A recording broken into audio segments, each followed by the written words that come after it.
English શાળામાં તમારું સ્વાગત છે. એવરીડે ઇંગ્લિશ લેસન નંબર 2 આજે આપણે જોવા જઈ રહ્યા છીએ. આ ચેપ્ટર પણ જીસીઆરટી સ્ટાન્ડર્ડ 6ની સેકન્ડરી લેંગ્વેજની જે બુક છે એમાંથી લેવામાં આવ્યું છે.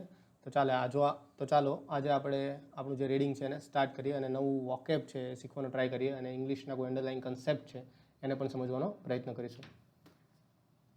ચેપ્ટરનું નામ છે બેટલ ઇન ધ જંગલ. બેટલ ઇન ધ જંગલ. What is the meaning of battle? Battle means fight. કોઈ ફાઇટ છે પણ એનું સ્કેલ મોટું છે, not normal street fight. Okay, battle in the jungle, યુદ્ધ આપણે કહીએ ને એના માટે તમે શબ્દ વાપરી શકો, battle. Once upon a time, all the animals that walked on the land and all the birds and insects that flew in the sky began to quarrel about who was the smartest and strongest. અહીંયા તમે જોઈ શકો છો કે મેં જે underline verbs કર્યા છે એ તમને પાસ્ટ ટેન્સમાં જોવા મળે છે. Past tense why? કારણ કે વાત જૂની છે, આ ઘટના ઘટી ચૂકી છે અને એવી રીતે આ વાર્તા કહેવામાં આવી રહી છે. વન્સ અપોન એ ટાઈમ, એક સમયની વાત છે.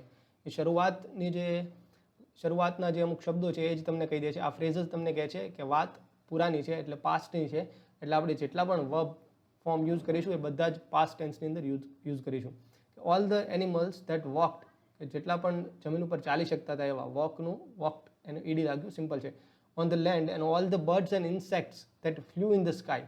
તમને ફ્લાય જે શબ્દ છે, ફ્લાય એટલે ઉડવું, એના 3 ફોર્મ તમને ખબર હોવો જોઈએ: ફ્લાય, ફ્લ્યુ એન્ડ ફ્લોન. ઓકે, આ પાર્ટિસિપલ છે, પાસ્ટ પાર્ટિસિપલ છે. આ છે પાસ્ટ ફોર્મ ઓફ ફ્લાય અને આ છે તમારું મેઇન વર્બ. અહીંયા પણ તમે જોઈ શકો છો કે ફ્લ્યુનો યુઝ થયો છે. Okay, that flew in the sky began to quarrel. Begin શબ્દ છે, બિગિન, એનું જ તમે ભૂતકાળ યુઝ કર્યું છે, બિગિન ટુ ક્વેરલ. આપણે કાલે જોયું હતું કે ક્વેરલનો મતલબ શું થાય. Begin to quarrel about who was the smartest and strongest, કે કોણ સૌથી વધારે smart, who was the smartest. અહીંયા ધ જોઈ લો તમે, સુપરલેટિવ ડિગ્રીની આગળ હંમેશા ધ લગાવો છો. સ્માર્ટેસ્ટ EST લાગે સુપરલેટિવ ડિગ્રી માટે, કે who was the smartest and strongest, કે સૌથી સ્માર્ટ અને સૌથી સ્ટ્રોંગ કોણ છે, કે એના માટે ક્વેરલ શરૂ થઈ, ઝઘડો શરૂ થયો, આર્ગ્યુમેન્ટ શરૂ થઈ. એટ ફર્સ્ટ, શરૂઆતમાં, ધે સ્પોક સોફ્ટલી, કારણ કે આર્ગ્યુમેન્ટ શરૂ થઈ છે, ધીમે ધીમે વાત કરે છે. Then slowly they became angrier and louder, પણ ધીમે ધીમે ધે બીકેમ એંગ્રીયર, વધારે ગુસ્સાવાળા એન્ડ વધારે જોરથી બોલવા લાગ્યા. They became angrier and louder. The tigers growled and the wolves howled. The tigers growled and the wolves howled.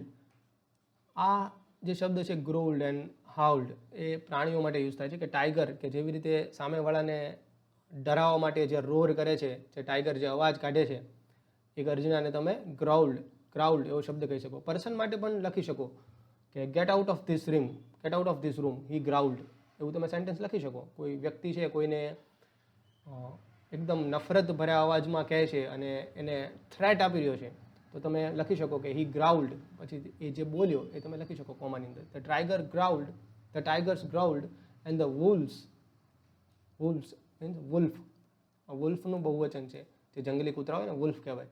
And wolves growled. આવા ઘણા બધા શબ્દો છે. ફોર એક્ઝામ્પલ વાઇફ છે, નાઇફ છે. આ બધા જ નું તમે જ્યારે બહુવચન કરવા જાઓ છો ત્યારે એફ હટી જાય છે અને VES લાગે છે. ઓકે, આ વુલ્ફ હતું, એફ હટાવી દો અને VES લગાવી દો. Wolves, wives,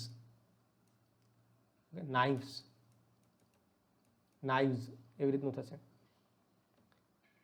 and the birds gave loud cries and cackles. અને બર્ડ પણ કંઈ ઓછા નથી. તે ગેવ લાઉડ ક્રાઇઝ, એકદમ ચીચિયારી કરી. ક્રાઇઝ એટલે અહીંયા રડવાની વાત નથી, એકદમ જોરથી ચીચિયારીઓ કરી. એન્ડ કેકલ્સ મીન્સ હસવું, પણ આમ થોડુંક ભયાનક રીતે હસવું. The birds gave loud cries and cackles. The insects buzzed as loudly as they could. Okay, insect buzzed એટલે ઇન્સેક્ટ જે અવાજ કરે ને બઝિંગ કહેવાય, આવી રીતનો જે અવાજ આવે ને એને બઝ કહેવાય. The insects buzzed as loudly as they could. અહીંયા ટાઈપો છે. ઓકે, એટ લાસ્ટ, આ બધું થતું હતું ત્યારે at last an old parrot said, એક ઘરડો પોપટ હતો, એને કહ્યું કે સ્ટોપ શાઉટિંગ, બધું ચિલ્લાવાનું બંધ કરો, આ અવાજ બંધ કરો, stop shouting, let's not waste our time and energy in talk. આપણે આપણો સમય અને જે ઉર્જા છે એને આવી વાર્તાલાપમાં બરબાદ કરવાની જરૂર નથી. અહીંયા તમે જોઈ શકો છો કે લેટ અસ નોટ, લેટની સાથે હંમેશા કર્મ વિભક્તિ આવે છે. લેટ આઈ એવું નથી બોલતા, લેટ વી એવું નથી બોલતા, લેટ વી નોટ વેસ્ટ એમ નહીં, લેટ અસ જ બોલવાનું હોય છે. નોર્મલી તમે જ્યારે સબ્જેક્ટિવ કેસ હોય ત્યારે વીનો યુઝ કરો છો, પણ આ લેટ છે એની સાથે હંમેશા ઓબ્જેક્ટિવ કેસ આવે છે. Let us not waste our time and energy in talk, let us fight. પોપટ તો ગરજ્યો કે ચલો બાંધી જ લઈએ એકવાર, કે લેટ અસ ફાઇટ, કે આ જે ઝઘડો છે એને એન્ડ જ લઈ દઈએ, late us fight. The animals laughed at the bird's idea. The animals laughed at the bird's idea. The birds કેમ લગાડ્યું? કારણ કે પોપટની વાત થાય છે. The animal laughed at the bird's idea. જે પોપટે જે આઈડિયા આપ્યો એના પર animals હસ્યા. What said the lion? Can you fight us? શું તું અમારી સાથે લડી શકીશ? Don't be foolish. મૂર્ખ ના બન. I can bite harder than any one of you. હું તમારામાંથી કોઈ પણ કરતાં વધારે જોરથી બાઇટ કરી શકું છું. બાઇટ મીન્સ કરડવાના સેન્સમાં છે. બેનું જડબું હોય એની વચ્ચે જે ભીંસમાં એને લે છે ને એને બાઇટ એવા અર્થમાં લીધું છે. બાઇટ એટલે તમે ખાતી વખતે એક બાઇટ ભરો છો એવી નાની એવી સેન્સમાં નથી. The elephant said, I can lift a whole tree and fight you all at once. હું આખું ઝાડ ઉખેડી લઉં અને તમને બધાને એક સાથે ફાઇટ કરી શકું છું. We will easily defeat you. આ એનિમલ્સ કહે છે કે અમે તમને આરામથી હરાવી દઈશું. Will you? શું ખરેખર? Sad the parrot. પેરેટે કીધું વિલ યુ? શું તમે કરી શકશો? We will see about that. આપણે જોઈ લઈએ. ગેટ રેડી ટુ ફાઇટ અસ. તૈયાર થઈ જાઓ અમારી સાથે લડવા માટે. The lion became the commander. હવે આ આર્ગ્યુમેન્ટ પતી છે, હવે ફાઇટની શરૂઆત થાય છે. The lion became the commander of the animals and parrot became the commander of the birds. Lion બન્યો પ્રાણીઓનો કમાન્ડર અને પેરેટ બન્યો પક્ષીઓનો commander. The lion called all the animals together and gave them a drill for practice. Lion called all the animals together and gave them a drill. અમને એક drill આપી, એક practice. આપણે મોક ડ્રિલ શબ્દ તમે સાંભળ્યો છે ને, મોક ડ્રિલ. આ તો ડ્રિલ એટલે પ્રેક્ટિસ માટે. તમે જ્યારે પરેડ હોય, પરેડ એની ડ્રિલ યોજો છો એટલે જ્યારે એકચ્યુઅલ પરેડ થવાની છે એની પહેલાં જ એક પરેડ ગોઠવવામાં આવે છે, તમે પ્રેક્ટિસ કરો છો એની. તો લાયને એક એવી પ્રેક્ટિસ ગોઠવી. The lion called all the animals together and gave them a drill for practice. They marched for long hours. ઘણા સમય સુધી એને માર્ચ કરી, આખા જંગલમાં ફર્યા. He gave them a lot of good food too. અને એમને સારું ખાવાનું પણ આપ્યું કારણ કે ફાઇટ કરવાની છે. The poor birds, પણ બિચારા જે પક્ષીઓ હતા, પુઅર એટલે ગરીબની, પુઅર અહીંયા એડજેક્ટિવ તરીકે યુઝ થયું છે, એટલે ધ પુઅર બર્ડ્સ, આ બર્ડ્સને તમે પુઅર કીધા છે એટલે બેચારા પક્ષીઓ. The poor birds did not have good food and they did not practise. એમની પાસે સારું ખાવાનું પણ નહોતું અને તેમને ડ્રિલ પણ આયોજિત નથી કરી, તેમને પ્રેક્ટિસ પણ નથી કરી. They did not practice. Instead, they had a meeting with their friends, insects. Instead એટલે ના બદલે, ના બદલે એવો મતલબ થાય instead. તમે આ જે સ્ટેડ શબ્દ છે ને, આ સ્ટેડનો આમ મિનિંગ તમે જોવો છો ને તો સ્થાન થાય, પણ અહીંયા instead એટલે ના સ્થાને એવું પણ તમે લખી શકો ગુજરાતીની અંદર. Instead પ્રાણીઓ શું કર્યું હતું? મોક ડ્રીલ યુઝ કરી હતી અને ઘણું બધું સારું ખાવાનું એ લોકોને પ્રોવાઈડ કરવામાં આવ્યું હતું બાય લાયન. પણ બર્ડ્સે આ બધું કરવાના બદલે શું કર્યું? ઇન્સ્ટેડ, આ બધાના સ્થાને instead they had a meeting with their friends. એમને એમના મિત્રો સાથે મીટિંગ કરી. એમના મિત્રો કોણ હતા? એ જ કહે છે ધ ઇન્સેક્ટ્સ. ફ્રેન્ડ્સની જ વાત કરે છે. ધ ઇન્સેક્ટ્સ જે જંતુઓ છે, જીવજંતુઓ છે નાના, એમની સાથે એમને મીટિંગ ગોઠવી. જોઈ શકો તમે, જંતુ માખી છે. At the meeting the parrot called on their friends the fly. At the meeting the parrot called on their friend the fly. You became a spy for our army. Tell us the animals plan. અહીંયા જો તમે એક શબ્દ જોઈ શકો છો કે called on. Called on means આમ તો બોલાવવું એવી રીતનું પણ તમે લખી શકો, પણ અહીંયા મદદના અર્થમાં છે. તમે મદદ માગો ને કોઈની, એને એ અર્થમાં અહીંયા કોલ્ડ ઓન લખ્યું છે. એટ ધ મીટિંગમાં the parrot called on their friend the fly. એમની એક મિત્ર હતી ફ્લાય, એની મદદ લીધી અને શું કીધું ફ્લાયને કે you became the spy for our army. મારી પક્ષીઓની જે આર્મી છે ને એના માટે તું સ્પાય. Spy means જાસૂસ. તું જાસૂસ બન. ટેલ અસ ધ એનિમલ્સ પ્લાન. જાસૂસ છે તો જે પ્રાણીઓનો જે પ્લાન છે, જે એનિમલ્સનો પ્લાન છે એ તું જાણીને આવ. Yes said the fly. Fly કીધું કે યસ કરી લેશું. જો અહીંયા જે ફ્લાય છે ને, આ ફ્લાય એટલે માખીના અર્થમાં છે. ફ્લાય એટલે ઉડવું નથી, બે હોય. ફ્લાય તમે જ્યારે વર્બ તરીકે યુઝ કરો ત્યારે એનો મતલબ થાય ઉડવું, પણ જ્યારે એને એઝ અ નાઉન તરીકેનો યુઝ થશે ત્યારે એનો મતલબ શું થશે? માખી. માખીને પણ તમે ફ્લાય કહો છો. Yes said the fly. I'll become the spy for our army. હું આપણી આર્મી માટે સ્પાય બનીશ.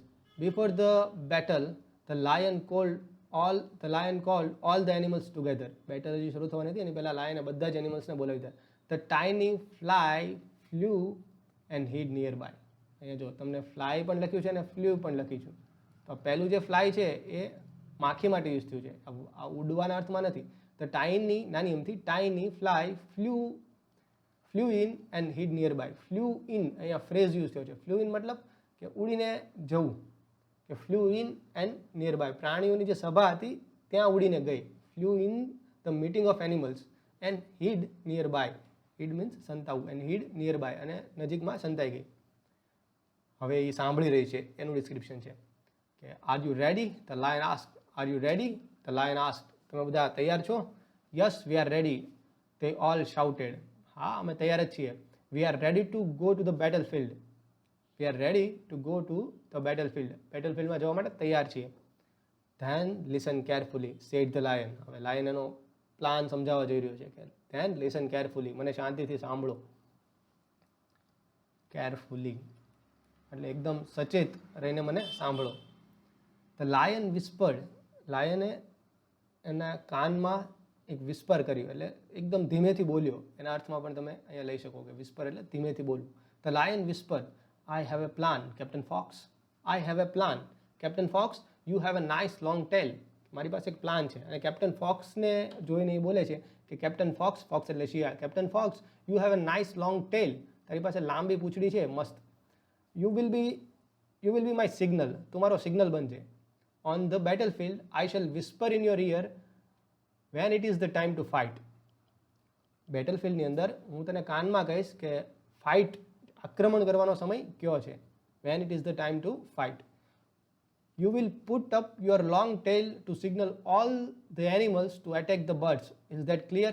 હું જ્યારે સિગ્નલ આપું તો you put up your long tail, તારી જે પૂંછડી છે ને સીધી કરજે. put up your long tail to signal all the animals, બધા જ એનિમલ્સને સિગ્નલ આપવા માટે ટુ એટેક ધ બર્ડ્સ, કે બર્ડ્સને એટેક કરો. Very clear sir said the fox. Very well said all the animals in one voice. એક જ વોઇસમાં બધા બોલ્યા કે વેરી વેલ.